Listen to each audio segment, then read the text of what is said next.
What's with the two ends? The two ends? Yeah. Why not just one end? I think it's German. Okay. I So haven't my got the my test. I haven't my got the my test. my name So is routinely spelled with two L's, right? Which you would think that's common sense, but my name is Spellman with one L. So it's a I've been told it's like an Ellis Island thing. Some Spellman's got two L's, some Spellman's got one L. I've heard that as well. I don't really know, and I haven't done the ancestry thing yet. Not a big deal. I'm just curious. Yeah, yeah. So Keith, first off, congratulations. Glazier Nation has named you the Vendor of the Year. That's unbelievable. That's so cool. That's pretty That's so exciting. cool. It's fun, right? It is. Yes, it is. And you know what? When my brother and father and I started down here in Southwest Florida, we started with the intention of wanting to leave a mark on the industry. And we didn't know what that meant, but we know we wanted, whatever we did, we wanted to push the boundaries to a point where our company and our family and team could be recognized on a national level. And here it is. And we would have never thought, we weren't even on the internet when we started the business. So it's really interesting how it's come full circle. And this is where we're starting to leave a mark, which is really humbling and exciting at the same time. I think so I agree. You start something, you kind of have an intent or you have some ideas of maybe what you want to accomplish, but then as you go down that path, different things present themselves, different opportunities present themselves, and kind of the finish line, the end of the story changes as you move on. You when you start, you may not know, but you kind of get there, or maybe we never get there and we're always evolving. But what you're saying, I can relate. And that kind of gets me where I want to start with your content creation, your social media brand. You've got a ton of great stuff out there. I was scrolling through your Instagram last night, laughing my ass off, actually. And I kind of want to know, like, why is a guy doing glass railings, wine cellars? Why is he doing social media? That's an awesome question. And I appreciate your candor on the social media. And it means a lot to me that you enjoyed it. I love what I do so much that I want to shine the brightest light possible on our industry, not only selfishly to garner new opportunities, but to our the glass industry is sexy. Say what you will about it. It's meant to be on social media platforms just because of all the hardware and the miners and the curtain wall. Like everywhere you look, you see glass. It's like artwork. And so now we have this tool, which anybody can do with a cell phone, to create this spotlight and highlight whatever it is that you do or are looking to do through social media. And I found if you're going to play the game for a long period of time, which it takes in social media, because when you start, Gary Vee talks about this, for the first 2 years, nobody's going to give a shit who you are. And it's like going to the gym. First 6 months, you're really not going to see much, but the water beats the rock mentality. It's changed the game for us. And the only way to do it for a long period of time for me was to do something that I love, and I love to laugh. And I love to have a good time. And I know that there's a neurological impact when other people laugh. And so that was really the basis and backbone that I was going to deploy when I started doing social media. I'm still evolving and kind of finding out what works and what garners the most attention and most impactful attention. But right now, when you talked earlier about changing and the unknown unknowns, there's been things outside of the business that have become now available to me that I would have never imagined in a million years. Like I'm throwing out my second first pitch in a Major League Baseball game next week, and I'm a diehard Red Sox fan from child, and I'm going to be throwing out a first pitch at the spring training game at night next Wednesday. And this wouldn't even been close to an opportunity if I wasn't on social media, because nobody knew who I was. Nobody. Sure. And so all these other things are happening. But to kind of tailor it back into the business world, the social media has really made doing business a lot better for us, because there's bringing more opportunities and allowing us to do business with like-minded people, meaning if they gravitate to what I'm putting out there and I love what I put out there, there's a very good possibility that we're going to work together when we start to collaborate because we're already on the same page. I'm already building rapport through Yeah. these pieces of social media Yeah. content. So that's really the reason. Yeah. I can agree with a lot of stuff in there. I mean, we did the Glazier of the Year, and one of the nominees, Jacob Everest, he's a guy in New Zealand, and he's got a pretty large TikTok following. And I asked him about it, and he said when he started, he had no idea, and I'm sure you could probably relate, no idea what it's going to look like at the end, and it's still evolving. That feels like that's going to be a constant theme in our conversation. But he said the opportunities, the way he described it is things just happen. And he said, I wouldn't be on this podcast with you without it. And I said, well, I wouldn't be on the podcast. I would not be podcasting you without it. So it's same for you and I, maybe the glass industry itself leads us here, but I have a feeling that social media influenced this opportunity for you and I to have a conversation about it. How does the social media or the content creation, you said, people are seeing that and they're coming to you with a like-mindedness, but how does the content creation relate to sales? Okay, that is a good question. So more often than not, a lot of the content I produce is really directed for either one or two individuals that I happen to either be seeking out or had just started to do a start of a relationship with.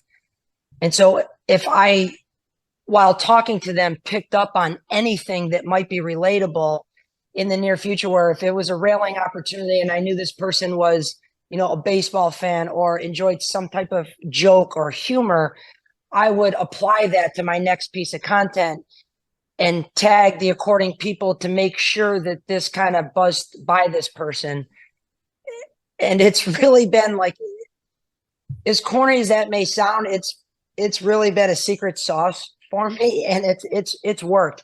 And a lot of times if I'm seeking out a new opportunity, I will go and do a promotional video, if you will, just highlighting the high level service that this builder provides. This guy's answered my phone every time I've called him in the past. He doesn't beat me up on every single job that we do like it's the first time we're doing business. And Yeah. I think it's good for customers to know that because, these houses and projects take communication, and it needs to be communication that's respectable to each other. And if you're starting off beating each other up out of the gate, it's usually not going to end well. I've learned that a lot of times. And when I start by promoting their business like that, a lot of these businesses don't even use social media. So when they see it, the first thing they say is, how come nobody in our business is doing this? And here Keith is doing it. And make sure he's doing the next job with all the showers because maybe he'll do another video for us.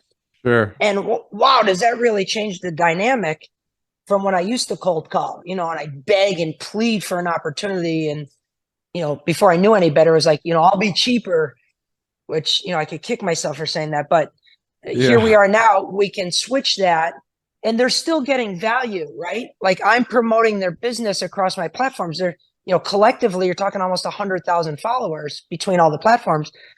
It's a sizable audience. And if two Sure. people catch wind of that, either for they want to go work there or maybe they want to do business with that person. If one person called there and asked for a quotation, that would change the relationship with me and that person forever. Sure. And the benefit to that is when I end up getting an opportunity, and let's say our guys go and we accidentally break a tile, or we chip a door casing when we're carrying the glass in, that customer is going to be more apt to deal with the situation in a calm, non-evasive manner because we built up such a strong, really emotional bond over the social media and conversations that I had with them that they're more lenient and willing to allow us to fix the problem before they go stage 4 nuclear. Yeah. And a lot of times those customers that go stage 4 nuclear is because they probably got taken over the coals on the beginning of the sale, and or they knew in their gut the communication wasn't there, but they needed to get this done and they just said, it's cheaper, let's go this way. And so the social media has allowed, there's so many like unknown benefits that, nobody really talks about. But I've noticed that, we don't have those. Like, look at our Google reviews. I just added it the other day, there's over 2,500. Every store's got a 5-star Google review. And I'm not talking 30 or 40. Naples got over 500. It's 5 stars. We will lose money on a job before a customer is not happy because we know the power Yeah. of the brand and we want to keep it a certain way. Like you got the Ritz Carlton, you got Rolex. Why can't a shower company be like that? Yeah. And really all it takes is good communication and take pride in what you do. Yeah. And I think people might, well, maybe certain corporations might undervalue those things, but I mean, I'm guilty of it. My wife and I want to look for a restaurant. We go on Yelp, we look at stars. We want to look for a hotel. We go online, we look for reviews, we look for stars. John, I would argue that people's intentions of doing that has never changed over the last 30 decades. The social media is just a different proxy. Like, Just what did how you do they do before? it. Yeah, they called their neighbor. How do you like the pizza joint down there? It sucked. Don't go there. It's a toilet. Go to the other one. It's quicker now. That's all. So instead of calling your neighbor, you can just load up Google and hear from 50,000 neighbors. Yeah, and you get a better temperature actually because you're not just listening to one biased person. You got 500. So another question on the content creation. So we've thrown out how valuable it is, right? And you're providing marketing for yourself. You're providing marketing for your clients. You're creating additional touch points with your clients that didn't exist before. Before you could call, you could get in to see them. We've got 2 there. Now they see your content 3-4 times a week. And it's not just who thumbs ups it because you can see the impressions. You can see how many eyeballs have seen it. And it adds up quickly. So the question here is, why are people not doing it? Okay. That like philosophically, I say people don't do it because of fear. My brother is a good example of this. He is much smarter within this business. We wouldn't even be in manufacturing if it wasn't for him. But back before social media was a thing, he's going to kill me for this. When we went through a name change, we did a press release and my father somehow got the local TV stations there and made the big production because we wanted to get the splash advertising out there. And we released the name My Shower Door. And all 3 of us were to get up in front of the media and talk. And like I said, my brother's one of the toughest people. He would kill for me. He's toughest people I know and smartest. And when the light of that camera went on, he turned in the most frail skeleton you've ever seen. And that's a thing, speaking in public, getting in front of a camera. And, when you're going to do really good, authentic content, you got to be able to do it anywhere where I see an opportunity. Yeah. That could be in public, around my friends. And I'll tell you, when I first started, the inner circle of people that I hang around with, and there's not a lot, but the ones that I do outside of my family, they were brutal on me. Mm-hmm. I mean, brutal. Mm-hmm. And half of them worked for me. Mm-hmm. And here we go. Kardashian doing another TikTok, and I was getting no views. Yeah. But now we fast forward 3 or 4 years, and these same people are enjoying all the free tickets to come to watch the baseball game, and we go to the boat show and Keith. And I think it's fear first. Second would be, they're just unaware. A lot of people get complacent, and I'm guilty of it. I'm sure you are too. We're in our everyday job. We kind of get complacent. We know in our gut we need to do something, but we don't. And we just kind of sit there and we consume and we consume. And there's a lot of data that shows, consuming all that content is probably not the best for us. I mean, people are glued to the thing, and I'm one of them. Yeah. And I figured the way to kind of beat that a little bit would, and at least spark some creativity in my mind, would be being a content producer. And then the more I started doing that, I think, geez, this is another like valuable brand that I could be building here. It's going to another leg of the business that could be worth something. And then now it's our mainstream of pipeline for sales. So there's just so many benefits to it. So I don't know why anybody that cares about their business in this day and age wouldn't get behind social media in some capacity, whether it's somebody within the organization or an outside firm promoting it for them. But it really has been the oxygen of my architectural glass. To this day, we've been in business 5 years. We have not spent $1 on advertising, not $1. On the flip side of that, I've been getting paid for the last 10 months from Instagram off of these reels. Yeah. So technically, I can make the argument that my architectural glass is actually being paid to do advertising for itself. And that's only going to get bigger. I know over the next 2 years, what I have planned on YouTube and Instagram, I'm hoping to make that another revenue stream to help us continue to build what we have. Yeah. And I completely relate to everything you said. I mean, I've not been doing it as long as you, and I'm doing it at a much smaller scale. But when I started, absolutely, completely uncomfortable putting a camera out on a tripod somewhere in public.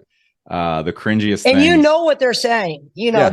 they're like, look at this guy. I mean, who Yeah, does and he think you know, he is? I was never really mocked so much by that. Maybe my brother-in-law a little bit, but that was in good fun. But anywhere I set up a camera in public, someone asks me what I'm doing.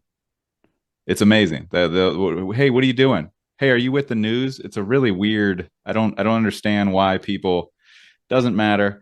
The fear thing is real, and then the unawareness of the opportunities. We've already said it 2 or 3 times. You start doing it, and things just happen, and the situation evolves, and you're doing this now, and you're doing this now, and it just adds on.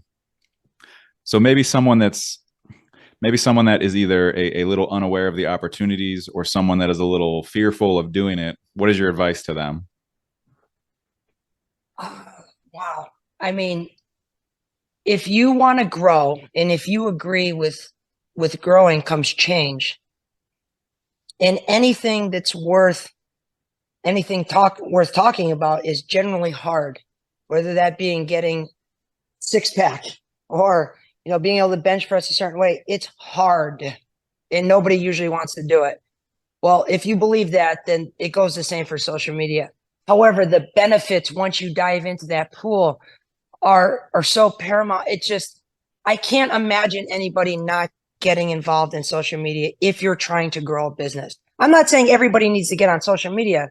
Yeah. But if you're relying on income and you want to fast forward your career or business or opportunities, I can't think of a better way, because of the zero cost.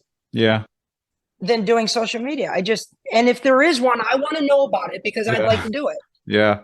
Yeah. The social media, the low cost of entry is very apparent. I mean, you can get in and spend a bunch of money, or you can just grind and make content and learn and watch YouTube videos how to do it.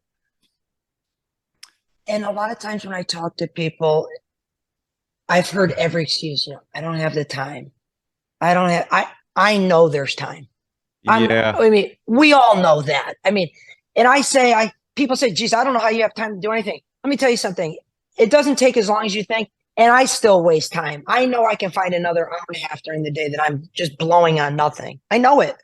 Yeah, the I'm too busy or I don't have time excuse is insane to me. And by the way, here we are, 8:50 p.m. on a Friday night.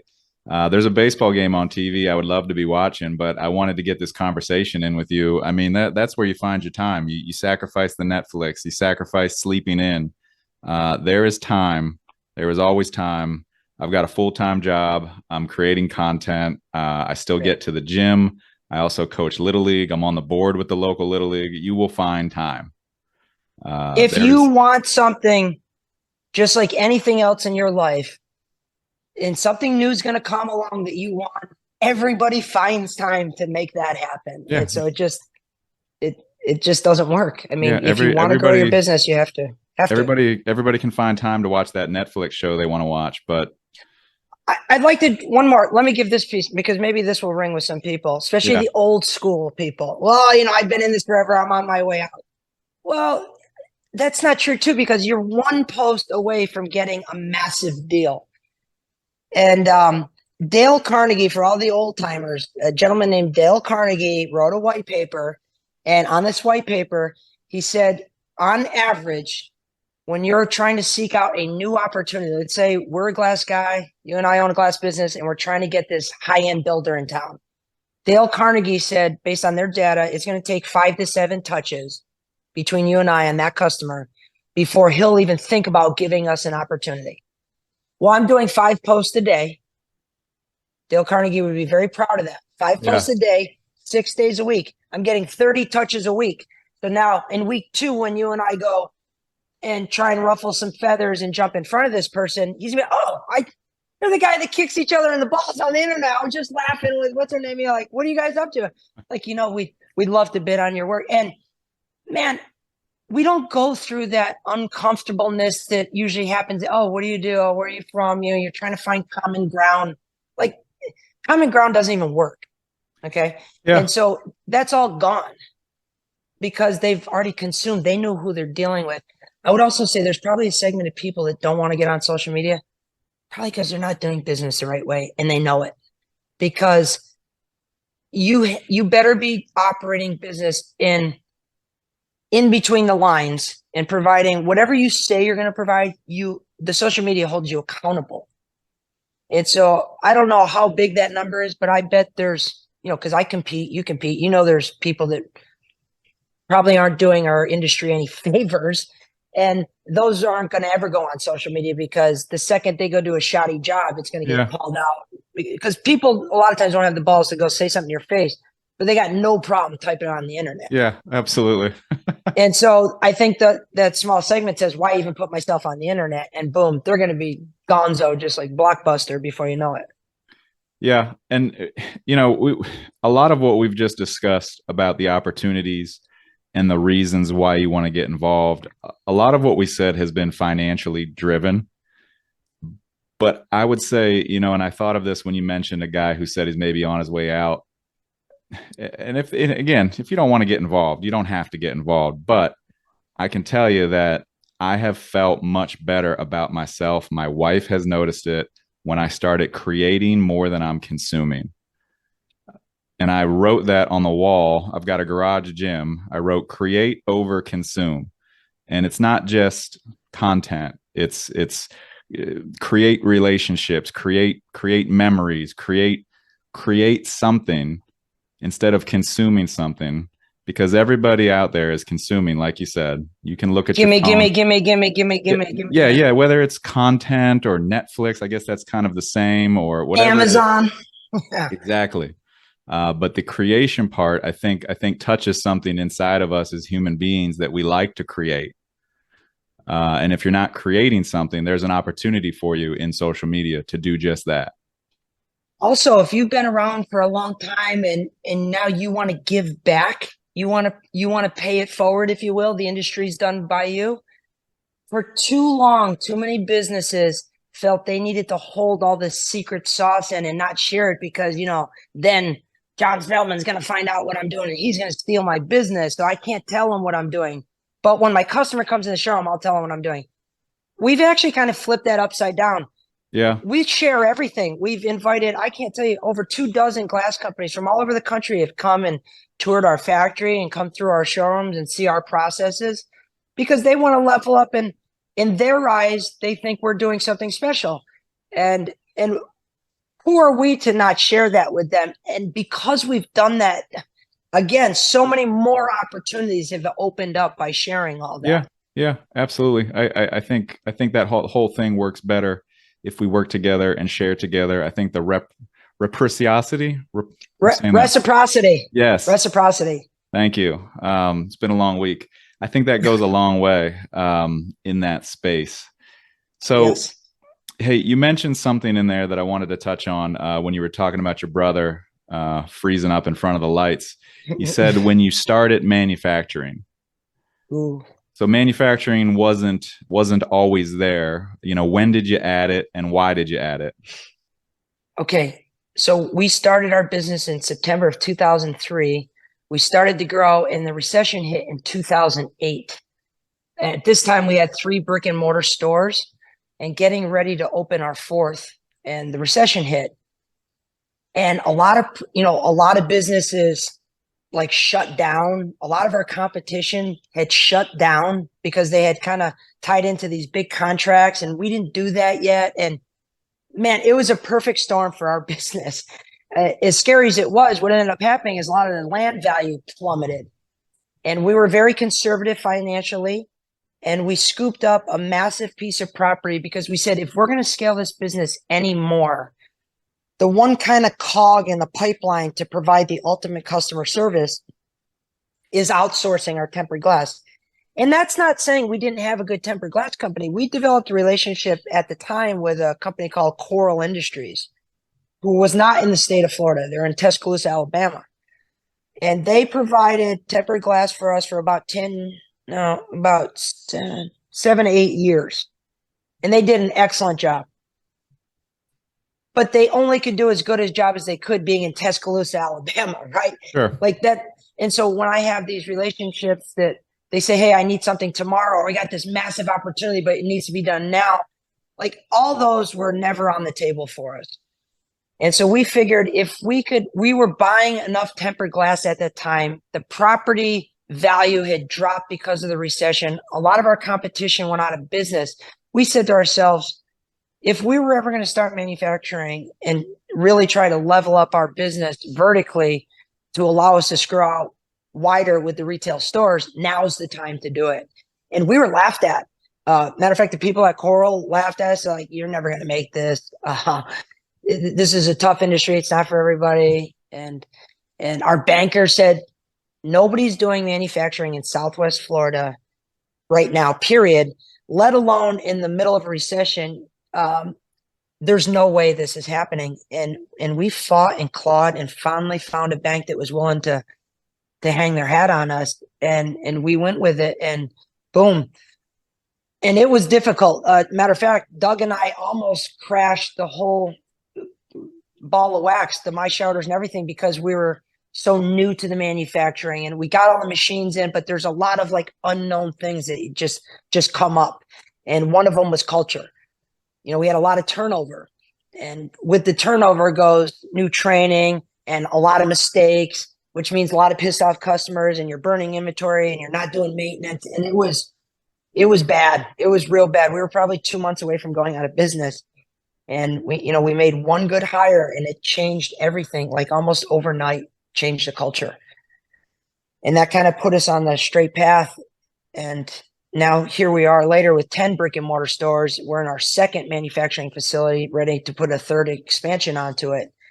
But the real reason why behind the manufacturing was to provide the best possible customer service. We literally don't have a hammer over our head now to anybody. So when a customer comes in the showroom and they see and make the selections, and we write something up, that order is being manufactured within 30 miles of where that's being taken place, and then it's going straight to their house. We're not reliant on anybody else to get that job complete. And that's really worked well for us. And the way the machinery is going and the knowledge that's available to all of us, I feel like a lot more companies are kind of moving into this hybrid stage where if they're large enough, they'll take on their own manufacturing, kind of cut out, from the float to the manufacturer to the end user, and kind of become both of them. Yeah. So people are laughing at you. Banks are telling you no. What is the overriding motivation that kept you going? Was it someone's belief? How'd you get there? What made you keep going? My brother, father, and mother were really bonded. All four of us really tight, starting at an early age when I was 12 years old and I was diagnosed with cancer. And I really attribute the closeness and loyalty within our family to that moment. And that moment, consequently, is the reason why my parents got in business, to get me the treatment I needed. And boom, we became, an entrepreneurial family amidst this tragedy, which I was unaware of at the time. I was so young, but my parents went through it. And I really believe from that moment on, we were all kind of like, our common bond was the business. Like, the business is what saved me. The business is what saved their child. The business is what saved my brother's brother. And that's really been what's held us together, that family mentality. And that really, you can almost see that if you come take a tour of our facility. you would see and feel like you were part of a big family. And I think that's the overriding factor that really has kept us together. And no matter what everybody else said, we kind of set our sight on what we wanted, and when we all believed it, we were all going to work together on it, and that's really what happened. It's the only reason You why it guys kind of happened. made a joint family decision that manufacturing was a must-have, and Yes. with that belief and decision, that's what kept you going until you got there. Yeah. Dad always says, vision drives decision, and we had a vision a long time ago to do that. And when you have a vision like that, all your decisions every day hopefully will be rooted in eventually getting to that vision. And really, that's what happened. And we're constantly resetting our vision. As soon as we tackle one, we set another one, because it's, if you don't have something you're chasing, what are you doing? And Yeah, you're just kind of going through the motion. So we feel is by putting something out there in front of us, we're always working towards something. yeah. But And that's, we talked about this with the social media. People tend not to do that. People don't want to. Maybe the better way to say it is everybody wants to be a bodybuilder, but nobody wants to lift heavy ass weights. yeah, it just doesn't work that, you got a very small few that maybe something falls in the lap, but that's just not the way it works. I mean, that's not how it's worked for us. I mean, I still grind every day and I love it, by the way. What I've did met some you people or go ahead. finish your thought? I just, the, what I've come to realize with the success we've had over like the last 3 years is, and we've achieved all the different goals that we've set, but what I've really come to realize is the process, like the chase is really what the game is. It just doesn't seem as fun when you get the prize. It's like, okay, I'm like, the trophies always have dust on them, right? Right, I want to go play the game. I mean, right. Brady says it, the best trophy is the next one, because we want to chase, we want that thrill of the hunt. Yeah. And I believe that. And I love it. I'm hooked on it. What had to change with culture? Maybe what was wrong with the culture, or what did you do that changed it, that made it better? You mentioned I a specific hire, but what all happened there that you had to get over? Okay, well, at the time I didn't know it, but maturing was, a big portion of this. A year or two later, I realized what we were lacking was empathy, because we were working on the business so hard. We just assumed, I showed you, this is one example. I showed you this is how it's supposed to be done. And how could you instead of me taking all the responsibility and me coaching and me putting my pride aside to help coach along this teammate, that wasn't what we were doing in the beginning, and we were just churning through employees, and I just don't think we were paying enough attention and giving them the adequate time and training that they deserve, never being in the industry. We just kind of took it for granted. I'm going to show you this once, maybe twice. Now you should be able to do it. Sure. And building something from nothing, never being shown how to do this, we were in uncharted territories. The business was already much bigger than we ever thought we would achieve. And then here we are, we have this thing in front of us, and now it's imploding. And like, what happened here? And what happened was the business got so big that we needed to start delegating and really not telling people the need to earn trust, but giving them trust and taking it away should it be taken away, right? Yeah. So we kind of really flipped it on its head, or the person that we hired flipped it on its head. And that's really what changed the culture almost overnight. I mean, it's phenomenal. I really invite you to come down and take a tour of the facility. Yeah. Yeah. I'll probably I'd, take you up I'd, on that. I'd love to have you see it in action. It's really fun. I mean, it's just a great group of people from everybody, the front office to the back office. We should have a lot of fun. And they like to have fun, but they're high level performers. I mean, they all perform at a high level. Even the guy that moves around the L bucks from the polish department to the CNC department, all the stickers are perfectly cascading through the pile of glass, so nobody has to lean the glass back. Like, that's something that somebody in the factory implemented, that wasn't a manager, that now every L buck, which there's probably 75 of them in the whole fucking factory, have cascading stickers that look so sexy. And, I stumbled across this the other day, and I said, no manager told anybody to do that. And some employee started doing something here that has caught fire and everybody else is on board with it, I mean, that speaks volumes about the culture there, right? Yeah, That they're breeding new ideas without having to be told to do that or instructed to do that. That's pretty special. And for I think sure. the only way you get that is providing phenomenal culture, putting the employees first. They're the most important. So The hiring most. employees, I've had a couple discussions recently. Hiring employees, how much value is there in requiring a degree or reviewing a resume? What those are kind of staples of hiring in the past. Where are you now in terms of hiring and where do those rank for you in terms of importance? I think you know where I stand on this, but just for Jacques value, I'm going to tell you the degree and resume to my chowder and my architectural glass mean absolutely zilch, zero. I believe a resume loosely at best correlates whether you can do a job or not.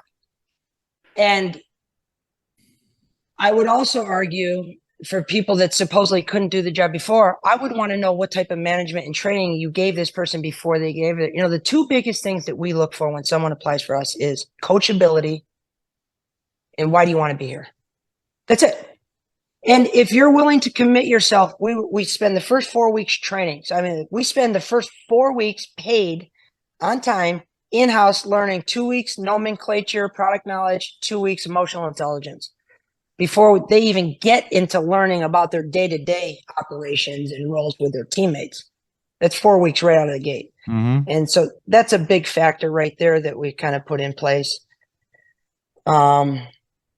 But the resumes and college degree, I think, really have nothing to do with what we're trying to achieve at all. And so I highly encourage people to that are looking to work with us, that are afraid to apply because they don't have a resume, that we do not require a resume. Emotional intelligence. What is Yes. emotional intelligence? Um, Emotional intelligence really can be interpreted a lot of different ways. But what we mean is, I think we've all met somebody that's kind of like socially awkward, that hasn't been kind of informed of ways to talk to people or, things to look for on a sales aspect. How do you know whether a customer is actually just looking for free information or for a validating price to confirm a job they've already purchased versus a real opportunity? How do you say no to a customer while preserving their autonomy at the same time? Because maybe they're just not ready right now. And maybe you got to hold the line on your price. And it's with a developer, and it's a big developer, and he's going to be doing other developments. But you don't want this deal because it doesn't work for you and your people, or the timing's wrong, but you want to preserve the opportunity to getting something in the future. This is emotional intelligence. 80% of any success that John Spellman has, I believe, is going to be in how you communicate with the other side. 80% of your success. The rest of it's just going to happen. But if you rub somebody the wrong way right the first time you go shake their hand, and you trip over them and spill hot coffee on them and call them an asshole, he's going to throw you out of the showroom. So you have zero chance. Yeah. But if you go in and you know how to pull on the right strings, you can really start acquiring a lot of information, consequently building rapport at the same time. And before you know it, you're bidding on a high rise or, the next edition with the tub slider, whatever the case may be. And so we really walk down our installers, our salespeople, anybody that answers a phone, kind of these skill set, if you will, and what to look for and what not to do when communicating with either current opportunities or new ones. And really how to walk back a problem. If a customer calls and they're just hot to trot about a sweep that fell off and now the shower door's leaking, and they call up screaming like it's cancer, and what we educate our teammates on is you don't really know what's going on in that person's life. Their dog could have died earlier in the day, and Yeah. maybe they got divorced, and now they get, it's never the straw that breaks the camel's back. It's just the last straw. Yeah. And sometimes that customer calls our office, and 90% of the people out there, so and so's on the phone. What a bitch. She's yelling. We don't do that. And because you can really turn that situation around if you know what to say, what not to say, and especially how you're saying it. How you're saying things matters. Yeah. So I remembered the sentence that I told you about that you say the different word, you enunciate a different word and it has different meanings. So it's I didn't get her pregnant, right? So I didn't get her pregnant. I didn't get her pregnant. I didn't get her pregnant. You see what I'm doing there? Oh yeah. You can do a lot with language. It's the same sentence, but you can almost make it mean five different things. Can I try one? Yeah, please. John Spellman's Glazier Nation podcast is unbelievable. Now here's the second one. John Spellman's Glazier Nation podcast is unbelievable. Yeah. First one is like, it's amazing. Second one is it's trash. Yeah. But they're the same words. So you're right. How you say something matters. Absolutely. So how we answer the phone, smile. Smile makes people smarter, 31% smarter. People can hear smile. If you close your eyes, John Spellman, you can hear me smiling at you, and I appreciate you calling my architectural glass. Yeah. I'm already hitting mirror neurons in your brain, putting you in a positive frame of mind. You're going to be making better decisions. You're going to be more apt to put information on the table for me so I can ultimately get to where you want to go faster in the first place. And if you know what you're doing, you can really tease that along much faster. So that's kind of the emotional intelligence that we're working on. What's the difference between manipulation and persuasion? I love that question. I believe the difference is intent. Because emotional intelligence can be used to build long-lasting, positive relationships. And it's also used by psychopaths to manipulate people. And so in both cases, they work for both parties really well. It's just one of them's bad, one of them's good. I kind of circle this around having a black belt. You can use it for good. Right. You can use it for bad. It's up to you. What's your intentions? Same with a cell phone. People say, well, emotional intelligence kind of sounds like you're manipulating people. I says, well, Bernie Madoff used this cell phone. Does that mean we should be taking everybody's cell phone away? What is your intention? Is it intended to be good or bad? Because if it's good, you can release chemicals, there's dopamine, oxytocin, there's sequencing of things that you can say that really bring people together in a positive manner. And that's a good thing if your intentions are to have a long-lasting relationship. If your intentions are bad, the other side's intuition is going to pick up on that. Now, whether they go along with it or not begs the question, but usually you can tell when somebody's trying to pull the wool over your eyes. Our intuition is unbelievable. I think a lot of people really don't even know how powerful our intuition is. Something that's important to me as a sales professional is doing everything I can to not come off as a sales professional. Does that make sense to you?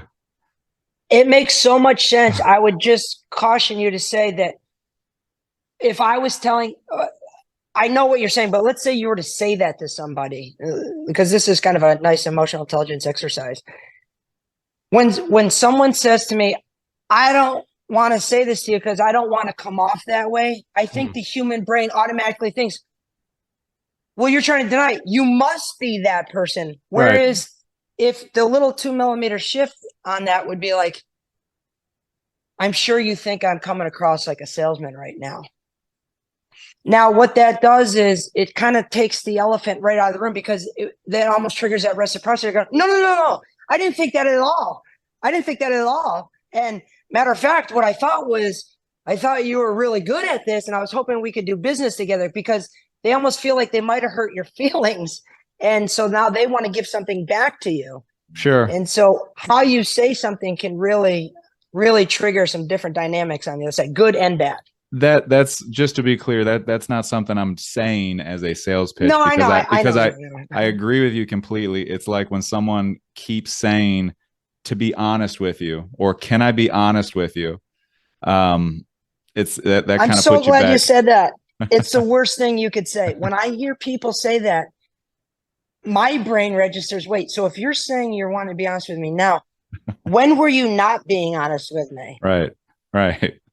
And I know their intentions probably aren't that way, but people think that way. And so, you got to watch what you say to certain people because that's how they'll interpret it. My father's one of those guys. He's a very analytical person.